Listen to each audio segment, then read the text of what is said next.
Hey guys, in this video, I will show you how to add watermark on your CapCut PC.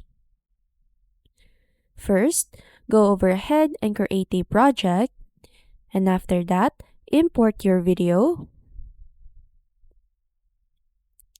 Next, click on the plus button to add the video.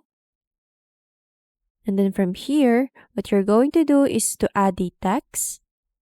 Click on the plus button. And now, type in your text.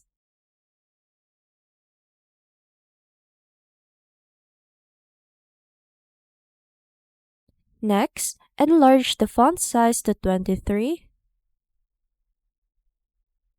And then after that, choose the font to your text. In this case, I'm going to use Mantra as an example. After that, scroll down and click on this preset style.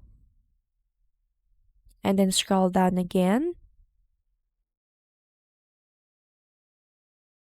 And find the opacity section and change it to 43%.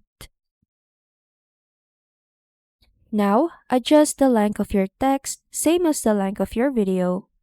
And that's how you add a watermark on your CapCut PC. Thanks for watching and I'll see you in the next one.